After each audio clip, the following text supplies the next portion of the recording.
Social media lets you make friends with the entire world. That's great if you love attention, but I'd rather stay out of the spotlight, which is why this new art-sharing app, Veil, is so perfect for me. On Veil, we can share our creations without revealing who we are. For the most part, it's pretty cool. But there are always a few trolls that have to ruin things. And even though it's supposed to be a secret, I've managed to figure out the Veil identities of a few kids at my school. Turns out some people, including my best friend, have more problems than I thought. I want to help them, but to do that, I might have to finally come into the spotlight and let the world know who I really am, even if that means losing everything.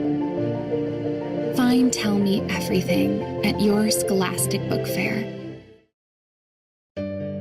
Hi, I'm Craig, and this is Fred, and we have a book coming out. It's called Craig and Fred, a U.S. Marine, a stray dog, and how they rescued each other. And Fred just wanted to say hi because he wants to get his credit as the co-author. He had a lot to do with it. I let him type on my computer, and he got it kind of muddy, but it's fine.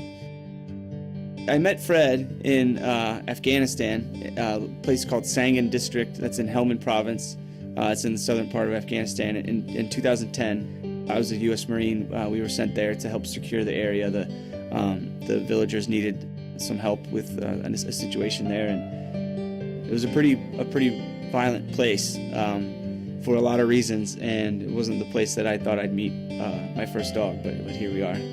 That first day when I walked over to him, I saw him kind of trot across the compound, and I just saw his tail bobbing, and at first he looked like a big dog because he's got this big head and this big tail, and he's got this big chest, and his chest is puffed out.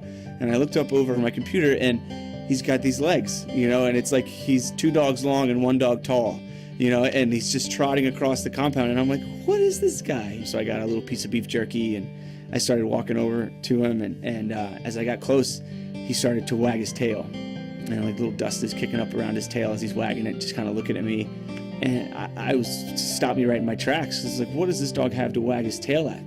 Absolutely nothing. I mean, he has never been shown any love or any compassion by a person.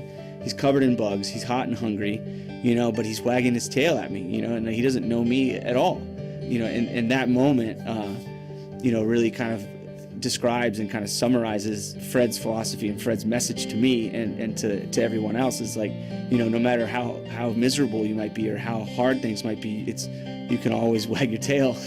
And you can always, fly that flag of being stubbornly positive, and it can change your world for the better.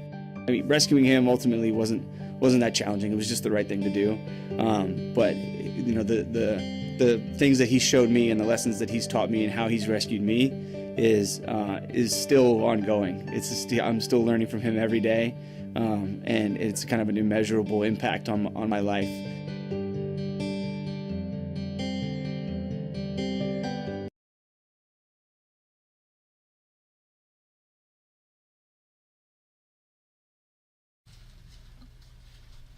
Hi, my name is Katie Koppis. We are Miss Nail's class, and we will be doing a respect skit.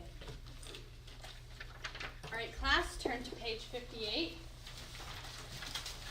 Can you guys stop? Yeah, can you stop? No. What are y'all even doing? None of your business. Why do I hear voices? I don't know. What's going on in here? Nothing. Wow, you guys are being very disrespectful to your classmates. What's disrespect? What does respect mean? It's whenever you're interrupting the learning of your classmates and your teacher trying to teach. Oh, sorry. We'll be more respectful next time.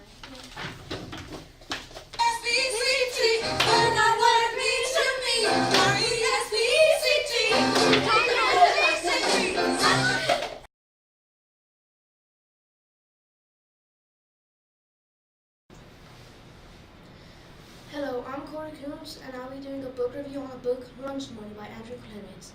It is about a boy named Greg who wants to become rich, but whenever someone tries to steal his idea, he wants payback. The best part is when he goes to the bank and he has over $3,000, and yet he's only 8 years old. Read the book to find out more. Hey everybody, I'm Myron Hill, and I'm going to be doing a book commercial on a series of unfortunate events. This 13-book series, narrated by Lemony Snicket, is about the three intelligent Baudelaire children and how their lives took a turn for the worse. The children's house had burned down, killing their parents one day when they were at the beach, leaving their parents' fortune to them. The story continues as they go from guardian to guardian as an evil man named Count Olaf tries to steal their fortune every time. As the story goes on, more and more mysteries are revealed, showing that the Baudelaires aren't just considerably unlucky children, that they are part of a much bigger and darker story. After reading the whole series, I believe that this is one of the best book series I've ever read. I hope I've convinced you all to give it a try.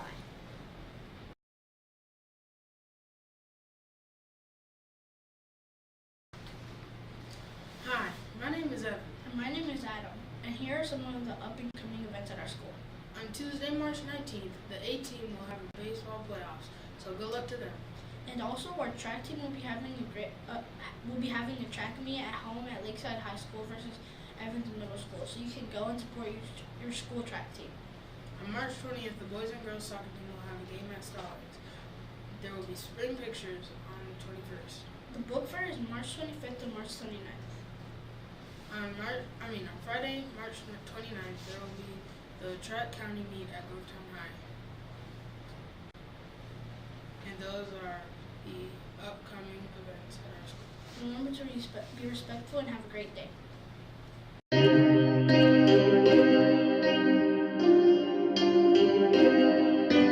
I can't remember how long I've been in this room. I used to make a mark as each day passed, but it doesn't matter anymore. I don't remember my birthday, my name, or why I'm so afraid to leave this room. I feel a new presence in the house now. A girl. I want to speak to her.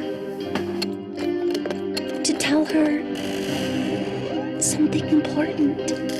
Lily? The girl in the locked room at your Scholastic Book Fair.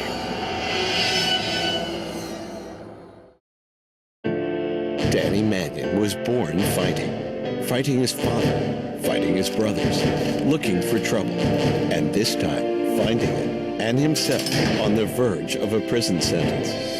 Now, there's just one way out. Join the military.